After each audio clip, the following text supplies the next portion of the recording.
Hi friends, Sandy here. Welcome back to my channel. Today I am going to share how to make a landscape stair step card. Say that fast 3 times. It folds up and it actually fits into an A2 envelope because of the way I've got it cut.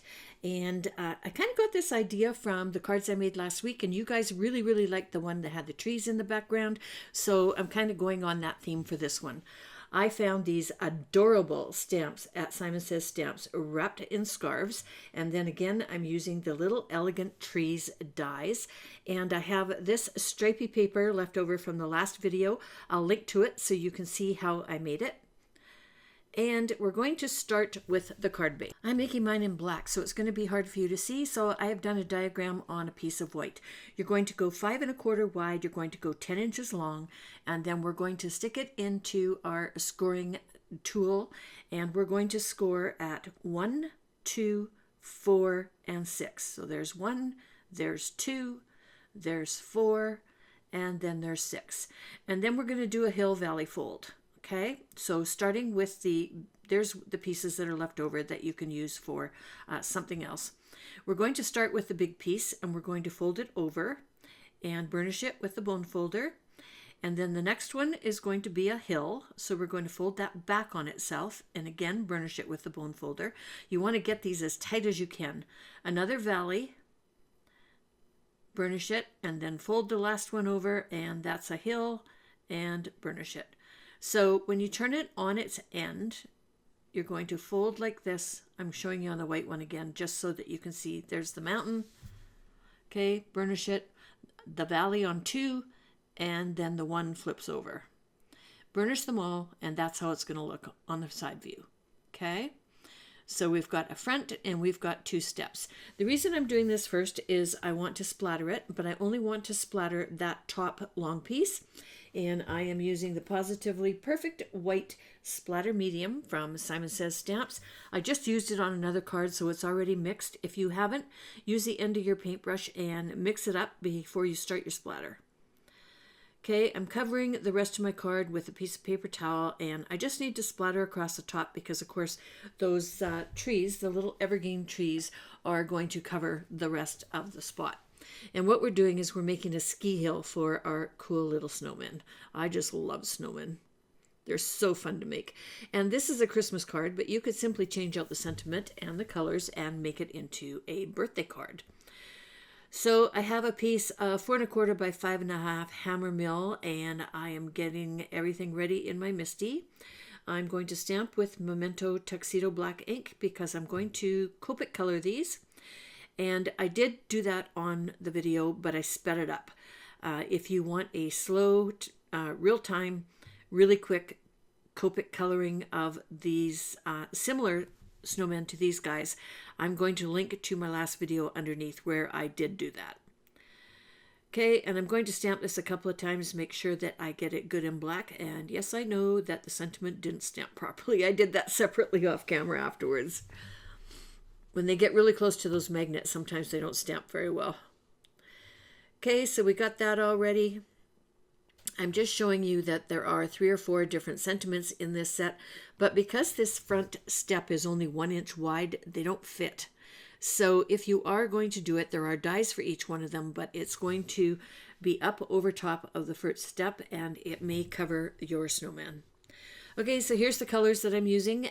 I'll take a picture of it and post it over on my blog for you, and there's a couple of colors I'm going to add. These are all the colors from the previous video of the snowmen, and I needed to brighten up a couple of things, and I needed to change out the greens, and so I am adding a couple of those. And you see that I'm just going to quickly squiggle each of the colors down here, and then add the numbers underneath, and add a red, and we're off to the races.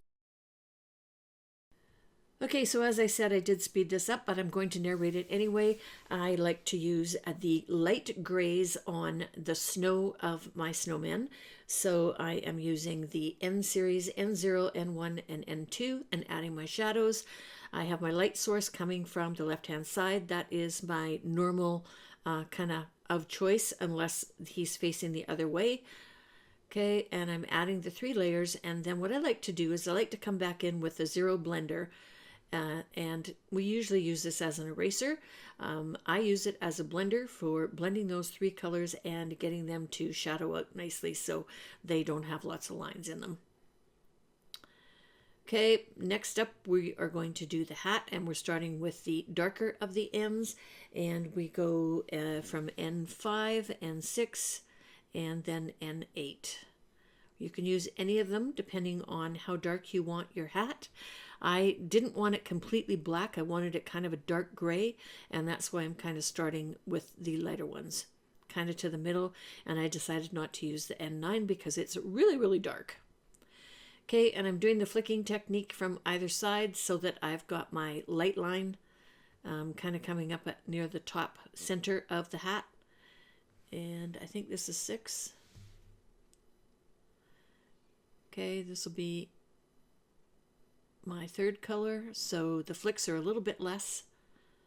You want long flicks, medium flicks, light flicks, and then you're going to come back with your lightest color and you're going to blend with that one. That was the darkest. Back with the light and covering the whole thing. Okay, and that little light line on the brim.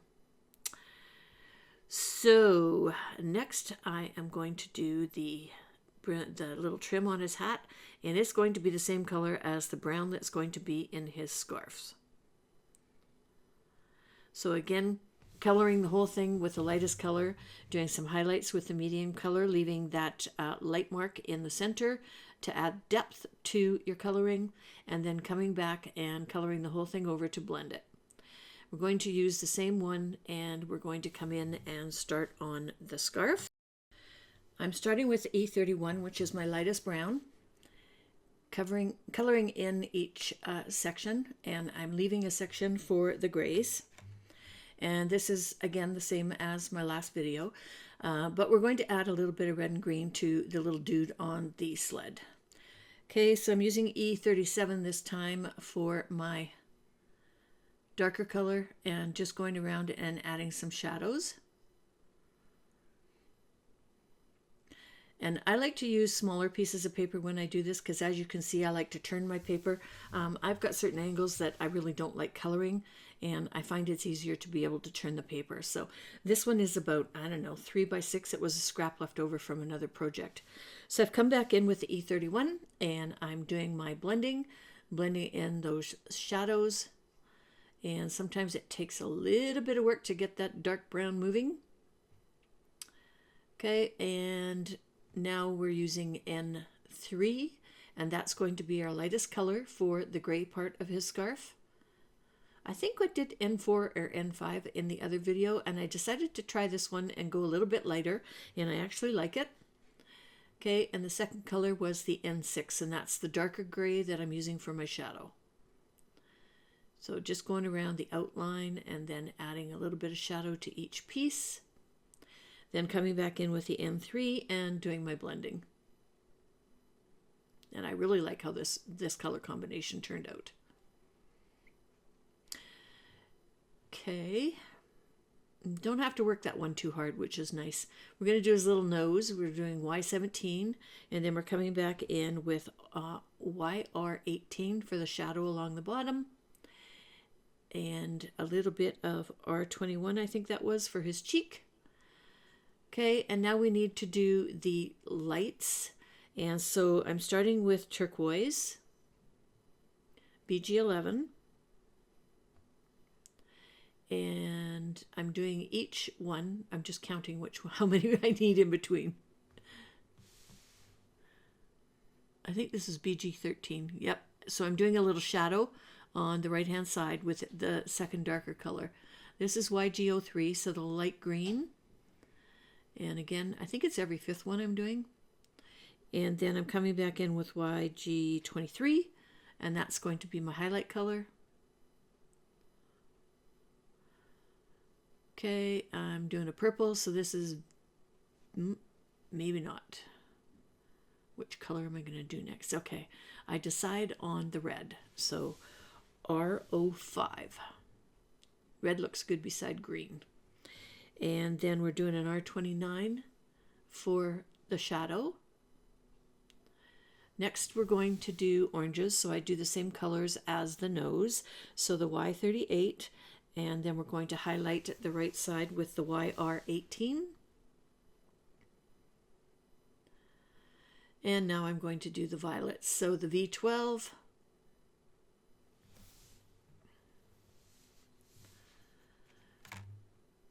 and V15. Sorry, the cat fell over. Little bird, R05, and then highlight with R29. He's really tiny, so just a little dot on his head, his tail, and his wing, and his little beak. And he's holding a little leaf, and I'm going to do that with the YG03, the light green. Okay, I'm going to add a little snow to the bottom of them. This is B40, and then we got B00, just to add a little bit of turquoise down there. Blue snow's better than yellow snow, right? Bailey's been out in her first snowstorm and she loves snow. Bailey, if you don't know, is our little baby corgi. She's 5 months old and we've been having just a gas with her. Okay, next we're going to do the little sledding dude, and we're going to do the same thing. We're going to start with the N1, N0, N1, N2 grays, and we're going around. The light source this time is from the right-hand side. So I'm adding the darker where I want the shadows, and I'm also doing the fur on his hat and his little pom-pom at the end, all in the same colors. Okay, so coming back with, this is N2, so this is the darkest. Adding my deep shadows, getting a little bit deeper on his bum back there, and then coming in and blending with the Zero blender. Sometimes if you get the N2 a little bit too thick, it takes a little bit of work with this blender to get it. And sometimes you got to walk away and let it dry and then come back and attack it again. And I do that with this little guy. I don't like how his bum blends. Or his little behind. Okay, so we're going to move on. I decided to do red and green for this one. And so the three colors for the red is the R05, the R24, and the R29. For the green, YG23, YG03.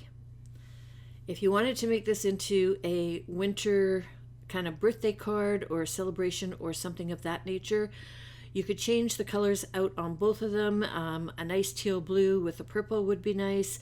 Blue and green is always one of my favorite color combinations, as you know. Anything kind of wintry like that.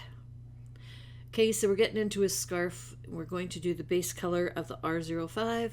Then I'm going to come back and I'm going to add R29 for the highlights.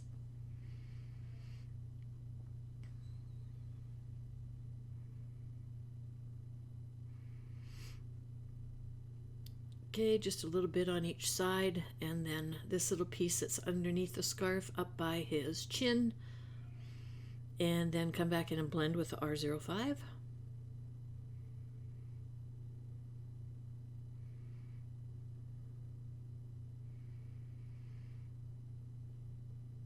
And I got a couple of over the lines, so I'm going to use that Zero blender and use it as an erase this time.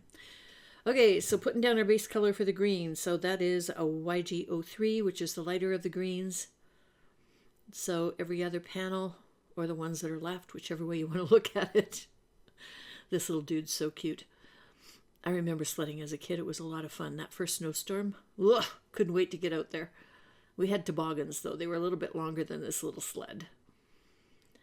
Okay, so highlighted with the YG23 or shadowed, and I got a little piece on the end of that, so I'm just picking it off and adding his nose with the Y38 and the YR18.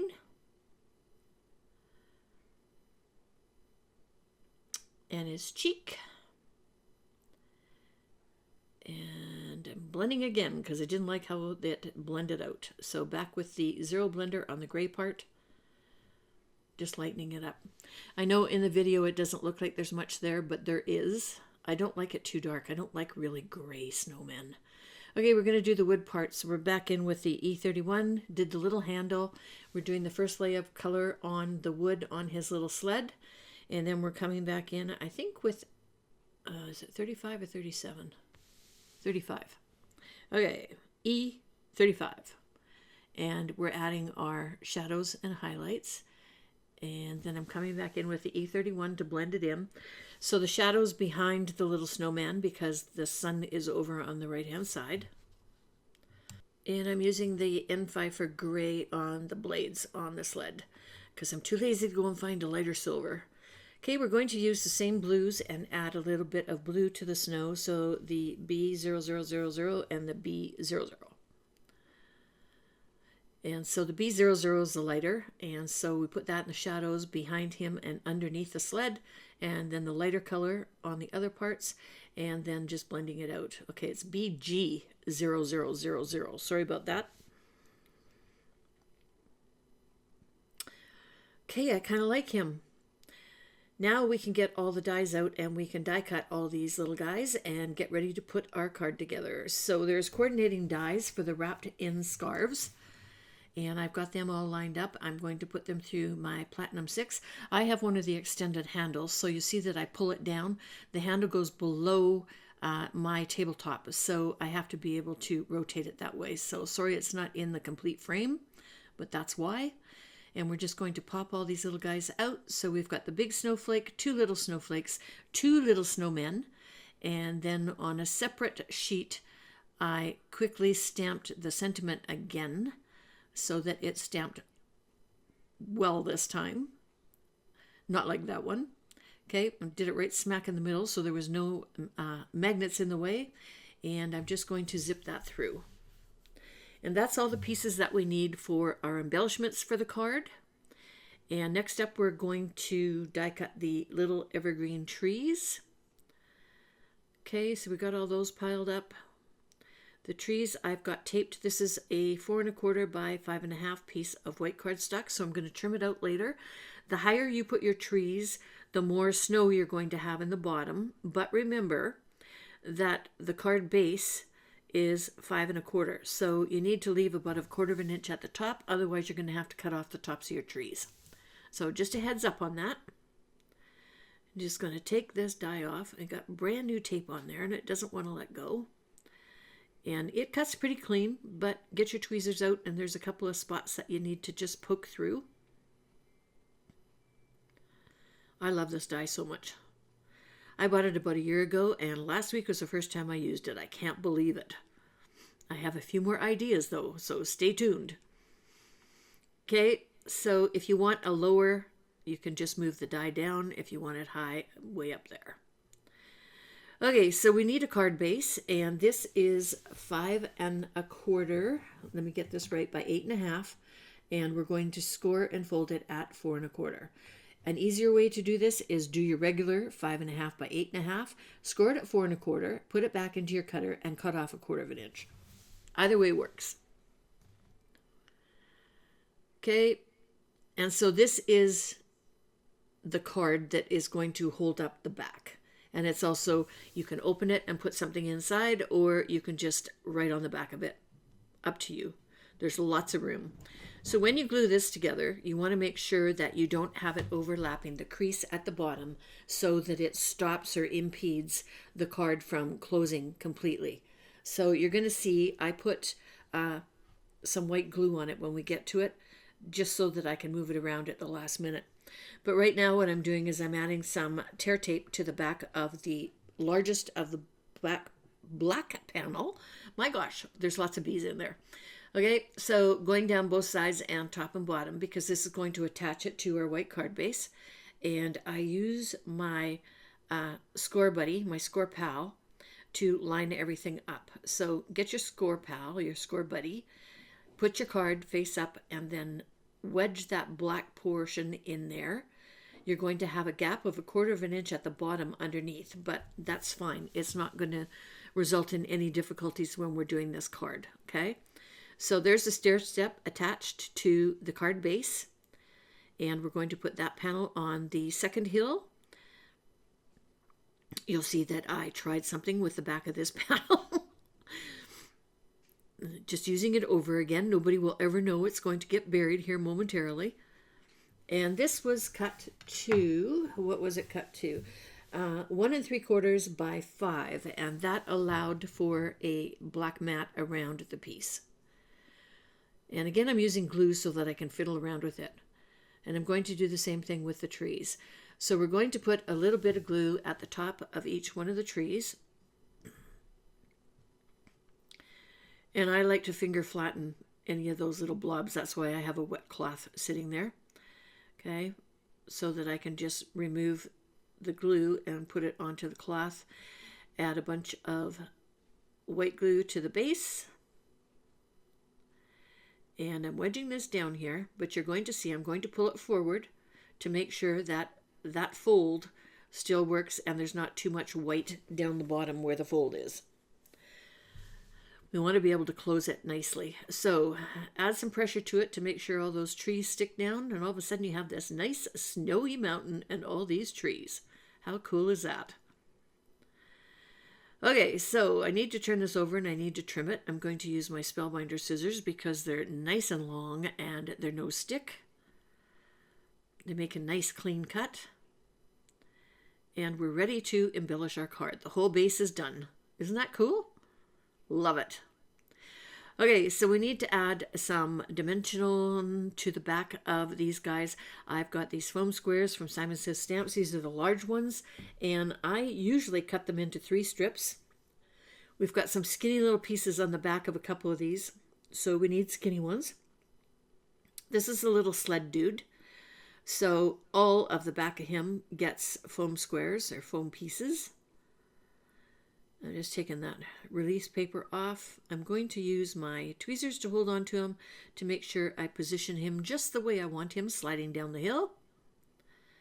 And you always want to close your steps to make sure that the little guy shows and to help you with where you want to place the next guy. So he's going to stand up on the stripe panel, the middle one, and we don't want any adhesive on the top part of him. Otherwise, when you close the card, you're never going to get it open again. So just 2 little pieces of foam on the bottom of him, and that's going to be plenty to hold him in place. And I'm closing my card so I get the spacing right. So put part way up, just below his arm. That's good. Yep. So we're stair stepping down with our embellishments, and we're going left, right, left, right. So this is the sentiment. And again, we need skinny little strips because there's really, really skinny pieces. And these cut really easily with no stick scissors. Don't try other scissors. It doesn't work very well. Okay, and I'm putting a little skinny piece behind each of the arms. There's kind of 4 arms and a center on this little guy. Get rid of that paper. And it's going to go in the very bottom, which is only 1 inch wide. So I'm placing it right underneath, centered under the snowman. There's 2 little snowflakes. And foam squares are not going to work on the back of those, so I'm using glue dots. Excuse me.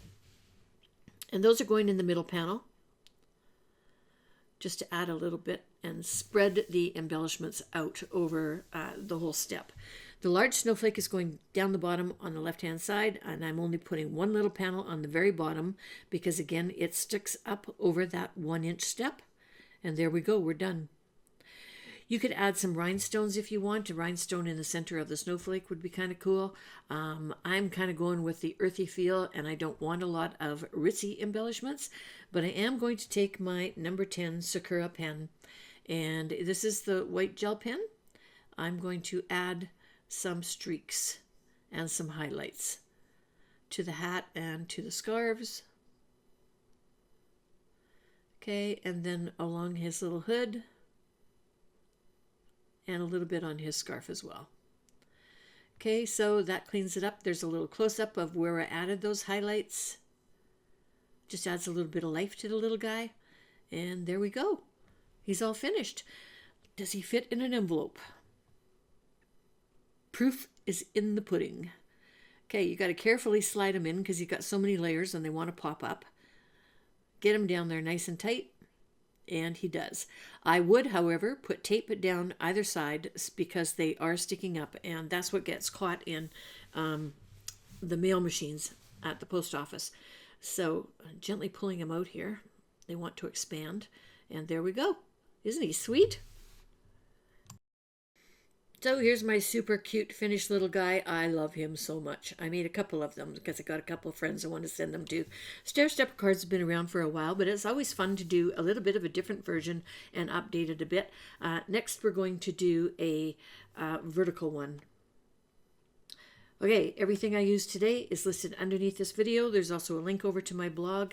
If you enjoyed today's video, please share it with your friends. Consider leaving a nice comment, and a thumbs up would be much appreciated. So until next time, happy stamping.